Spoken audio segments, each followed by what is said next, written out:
El balance de la legislatura, ese balance que Paulino se niega a hacer, es muy llamativo. Canarias ocupa los primeros puestos en fracaso y en abandono escolar. Esto está reiteradamente diagnosticado por los informes PISA. Canarias tiene un nivel de deterioro de la sanidad pública que hace que la población canaria, al valorar su grado de satisfacción, se coloque claramente por debajo de la valoración media que hacen los ciudadanos de nuestro país del sistema sanitario de las diferentes comunidades autónomas. Si de 0 a 10 el promedio de satisfacción en España es el 6,5, en Canarias un aprobado raspado. Nivel de satisfacción de la población claramente por debajo del promedio. Después de estar manejando las estadísticas sobre el paro y el desempleo, termina la legislatura con Canarias situada en el más dramático puesto de todas las comunidades autónomas, en el 30% prácticamente del paro. Pero las idas y venidas, el manejo y el manoseo de datos, no puedo ocultar un dato y una realidad, que la marca el número de afiliados a la Seguridad Social. Y ese número en nuestro archipiélago se ha visto reducido en 124.000 personas aproximadamente en esta etapa de crisis. Este es un dato difícilmente contestable. Energías renovables, un ámbito en el que nuestro archipiélago es un auténtico paraíso. Nuestro grado de abastecimiento está en el 4% y el promedio estatal en el 20%. Estos son datos. Esos datos que el gobierno de Canarias no quiere someter a balance en el proceso electoral, inundándonos de propaganda. Yo participo en esta candidatura y me siento muy orgulloso de hacerlo. Y también muy orgulloso de la exposición y las propuestas que acaba de hacer Arturo Méndez, que en representación de los Verdes de Canarias figura en el número 2 de la candidatura.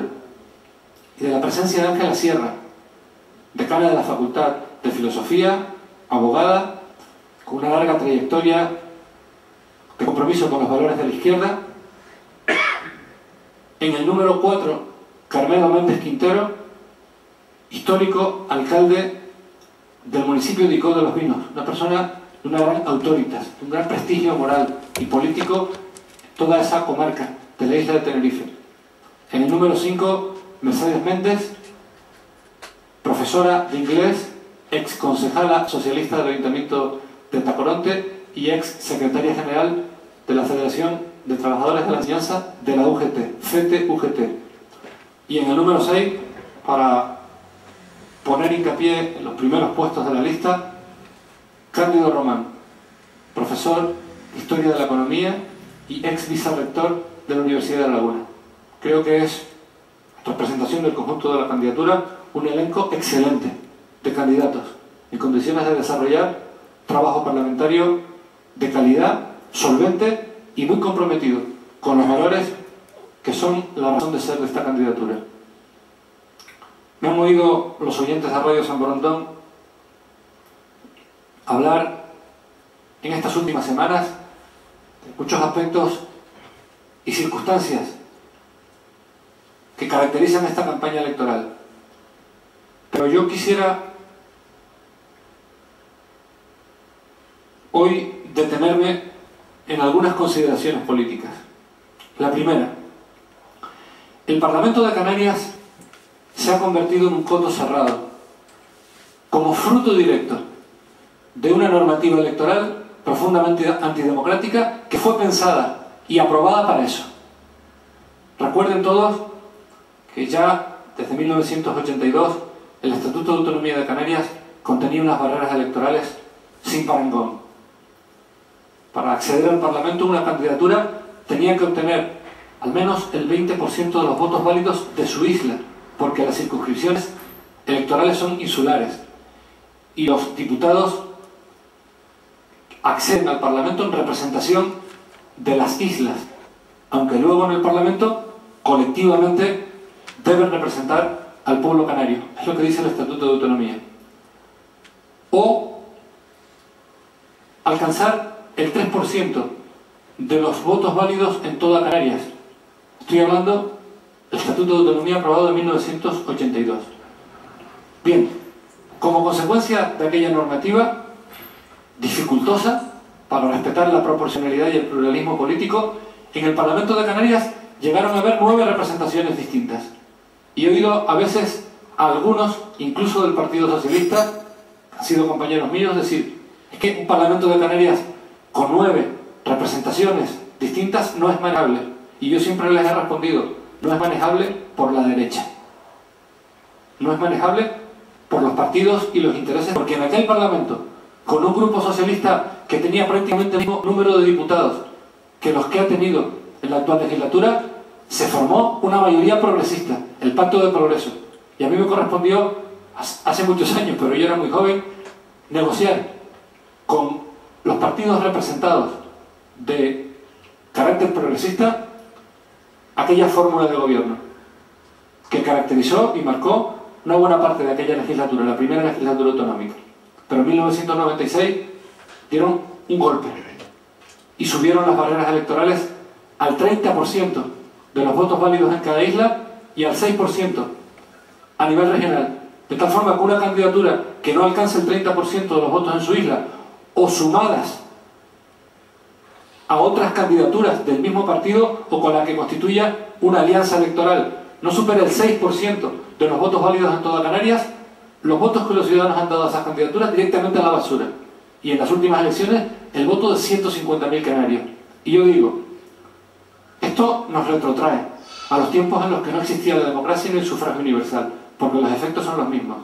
Con esta normativa, el bloque de poder que hay en el archipiélago no controla toda la composición del Parlamento, pero sí controla eficazmente la mayoría. Y la mayoría, en un sistema parlamentario, no solo decide las leyes, sino nombra al gobierno. Es decir, todo el poder ejecutivo y todo el poder legislativo en manos de una mayoría prefabricada por unas normas electorales profundamente antidemocráticas. Por eso, nuestra principal tarea en esta legislatura se llama democracia. Porque mientras el Parlamento de Canarias no represente democráticamente al conjunto del pueblo canario, en la agenda del Parlamento de Canarias no están los problemas y las aspiraciones del pueblo canario, sino otras. Y por eso, frecuentemente da la impresión de que el Parlamento de Canarias, sobre todo en esta legislatura, tiene un comportamiento errático. Se ocupa de asuntos verdaderamente intrascendentes, difíciles de entender, cuando hay sobre la mesa toda una agenda que tiene que ver con la mejora de nuestro sistema educativo, el verdadero factor del que depende el futuro del archipiélago, y desde luego una exigencia derivada de un principio de justicia y de igualdad de oportunidades, la calidad sanitaria, la sostenibilidad, con todo lo que implica de diversificación de la economía, de condicionante de los sistemas de transportes, productivos, energéticos. Todo eso son agua de borrajas en un Parlamento que no sintoniza de verdad democráticamente con los problemas y las expectativas del pueblo canario. El paro, la atención a los dependientes. Canarias representa el 4,5% de la población española aproximadamente. En estos momentos, en Canarias, el número de dependientes que reciben efectivamente atención y están ejerciendo efectivamente sus derechos representan el 1,2% de todos los dependientes que en España están siendo beneficiarios de unos derechos que les reconoció una ley que ha significado un indudable avance del estado de bienestar. Es decir, en Canarias hay un número de personas dependientes que efectivamente están siendo atendidas equivalente a la tercera parte de la que nos correspondería en función de nuestra población. Este es el balance. Y digo, el Parlamento de Canarias se ha convertido en un coto cerrado. El gobierno de Canarias, detentado durante las últimas legislaturas por los mismos y con un predominio muy evidente de Coalición Canaria y de ATI, se ha considerado definitivamente a salvo de cualquier deseo de cambio de alternancia en el gobierno. Y un gobierno que acaba interiorizando esa actitud llega a dos conclusiones. La primera, que no tiene que rendir responsabilidad ante nadie. La segunda, que Canarias es su finca particular. Y de ahí a la corrupción. Y corrupción es utilizar el poder político en beneficio de intereses particulares, sea delito o no. Eso es corrupción en términos políticos y es degradación del sistema democrático y de sus instituciones. No hay nada más que un paso. Y segundo, el Parlamento de Canarias en estas circunstancias contamina todo el sistema político canario por la costumbre de establecer pactos en cascada. De tal manera que estos días hay candidatos que en instituciones del archipiélago que concurren y que quieren ser alcaldes o concejales o presidentes o consejeros del cabildo, que saben a ciencia cierta que la política de pactos que se produzca en el Parlamento de Canarias inmediatamente después de las elecciones va a condicionar toda su acción en las instituciones locales. Y hay que decirlo, pero no hay que decirlo a partir de una hipótesis teórica, hay que decirlo a partir de la experiencia ya contrastada en la historia política del archipiélago de los últimos años. Esto me parece un tema muy importante. En definitiva, presentamos una candidatura fruto de un acuerdo, de un diálogo, de la generosidad de las partes que han confluido en la misma, Socialistas por Tenerife y los Verdes de Canarias al Parlamento de Canarias. Hemos alcanzado un acuerdo táctico, instrumental, con Nueva Canarias, formalizado en un documento que se hizo público en el momento de llegar a ese acuerdo, con un único objetivo: sumar los votos que puedan obtener las candidaturas que configuran esta alianza. Nueva Canarias, una candidatura formada en Fuerteventura por Nueva Fuerteventura y las agrupaciones municipales majoreras, en Lanzarote por el Partido Nacionalista de Lanzarote, que es integrante de Nueva Canarias, y el PIL, con un único objetivo: sumar los votos para que en representación de cada isla en el Parlamento esté quienes decidan los ciudadanos de cada isla, que es lo que caracteriza un sistema democrático, y no lo impidan las barreras electorales. Los ciudadanos de cada una de las islas tienen el pleno derecho de votar a quien quieran. Hay algo de lo que estoy plenamente convencido por mi experiencia, por los conocimientos que puedo tener, por mi reflexión, y es que cualquier restricción a la democracia que la izquierda acepte porque le puede convenir circunstancialmente, siempre se vuelve en contra de la izquierda y de las fuerzas progresistas. Siempre se vuelve, pero además no se vuelve de cualquier forma, se vuelve como una pisonadora contra los valores y los intereses de la izquierda. Esta es nuestra candidatura y nos hemos comprometido hoy solemnemente ante notario a lo que he venido comprometiendo en nombre de esta candidatura desde la precampaña y como persona que ha participado en la vida política desde antes de formar parte de esta candidatura, que es: nosotros haremos una apuesta rotunda por la reforma del sistema electoral, con el objetivo de barreras electorales abajo.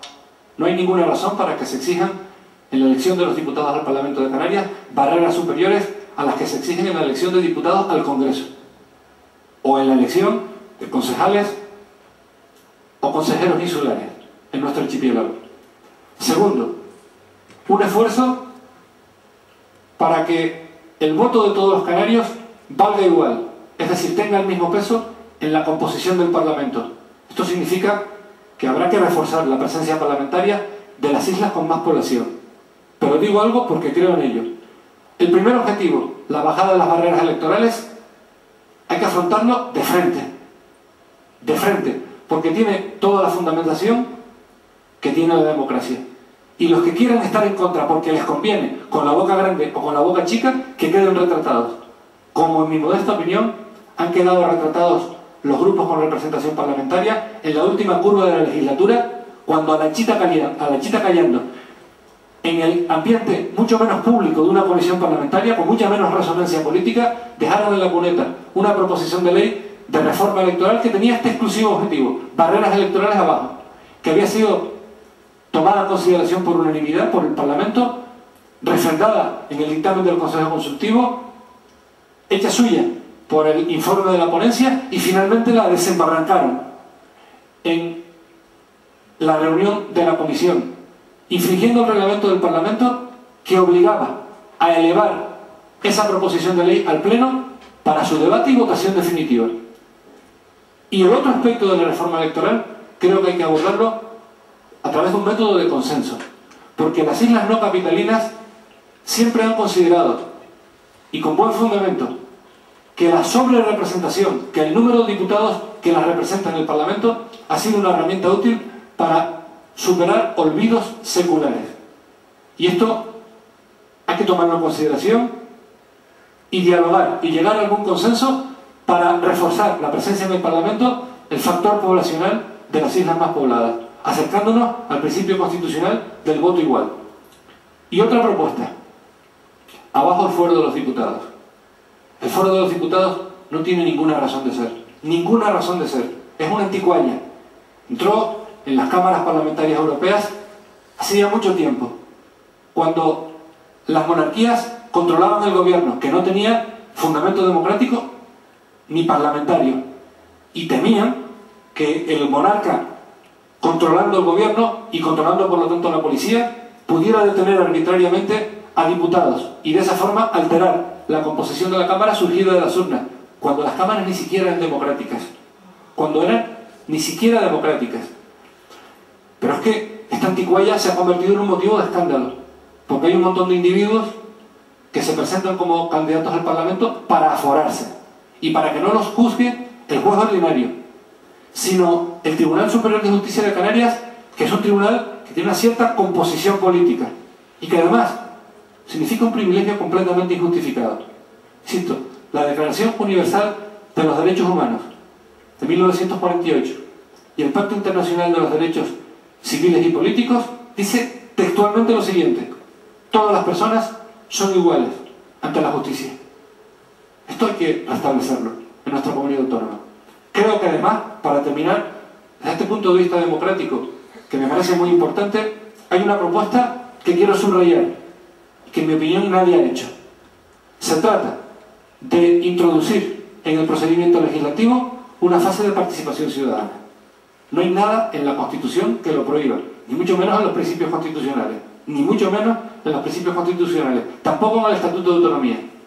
De esta manera, cuando se está tramitando una ley en el Parlamento, como dice el Tratado de Aarhus, en una fase todavía temprana, cuando las diferentes opciones estén abiertas, abrir un periodo en el que los ciudadanos, a través de sus asociaciones o incluso directamente, puedan formular a modo de enmiendas, a modo de propuestas. Y utilizo un argumento: si los ciudadanos pueden presentar una iniciativa legislativa popular, es decir, un texto global de nueva ley, ¿cómo no van a poder opinar sobre una ley que se está tramitando, que tiene su origen en el gobierno o en los propios grupos parlamentarios, proyectos de ley o proposiciones de ley? No hay nada que lo impida, y el Parlamento de Canarias tiene amplísimo margen de maniobra para configurar el reglamento parlamentario, que es la norma que regula el funcionamiento del Parlamento y por lo tanto también el procedimiento legislativo. Me parece un asunto importante, porque además, si se aprobara, serviría de vacuna para que no vuelva a ocurrir lo que ha ocurrido en el último tramo de la legislatura, que el gobierno de Canarias, con un cinismo extraordinario, recuerden que Paulino Rivero dijo en su discurso de investidura lo que él sabía de antemano que no iba a cumplir, y es, página 5 del discurso de investidura: un gobierno será tanto más fuerte cuanto más participativa sea la sociedad. Falso. Falso de toda falsedad. Pero en la última recta de la legislatura aprobaron por ley el catálogo de especies que nosotros llamamos ya casi convencionalmente desprotegidas por ley, lo que no ocurre en ningún lugar, porque el catálogo estatal está aprobado por Real Decreto, y el catálogo que estaba vigente en Canarias hasta la fecha, catálogo de 2001, estaba también aprobado por decreto. Pero si el gobierno hubiera tramitado el catálogo de especies como decreto, hubiera tenido que satisfacer los derechos ciudadanos de información y de participación política, que están reconocidos en el Tratado de Aarhus e incorporados al ordenamiento jurídico de nuestro país. Y algo más, el decreto hubiera sido recurrible ante la jurisdicción contenciosa administrativa, luego el gobierno lo tramitó por ley para defraudar los derechos ciudadanos de participación en la elaboración de una norma de carácter general y de un profundísimo contenido medioambiental y el acceso a la justicia. Esto lo estoy subrayando y ya termino porque me parece un ejemplo de libro de lo que ha sido esta legislatura, de cómo han degradado, si cabe aún más, la calidad parlamentaria y democrática del Parlamento de Canarias. Con esto hay que terminar. Y por algún lado hay que empezar. Y este es el sentido de nuestra candidatura. El cambio en Canarias es inaplazable. Y si partidos que hablan del cambio, pero que se resignan a jugar papel de elemento del paisaje político deteriorado, no se prestan a la tarea, tenemos que hacerlo los que creemos en el carácter inaplazable del cambio y entrar en el Parlamento. Y esto está al alcance. Está claramente al alcance. Y el escaño o los escaños que obtenga esta lista serán insobornables en esa dirección. Insobornables. Esta va a ser nuestra tarea. Una tarea profundamente democrática. No nos engañemos. Capitalismo y democracia no son una ecuación. No son una ecuación. El capitalismo funciona perfectamente y a veces con unos índices óptimos de beneficios con regímenes autoritarios. La democracia es tarea de las gentes progresistas, de la gente que sabe, porque se debe a los intereses de la mayoría, que en esta sociedad y sobre todo en tiempos de crisis, o las instituciones son democráticas y sintonizan con los deseos y las necesidades del pueblo, o nadie responderá a quienes más están siendo afectados por la crisis. Paulino Rivero se ha desentendido de la crisis completamente, pero la ha aprovechado para algo, para reforzar su poder. Ha convertido problema para todos los canarios en una oportunidad para cimentar su poder y el poder de aquellos intereses a los que él representa. Él sabe que muchas empresas canarias están afectadas por la crisis. Pongo, por ejemplo, el caso de las empresas canarias de producción audiovisual o las empresas que concursaron en el procedimiento para la adjudicación de licencias de la televisión digital terrestre.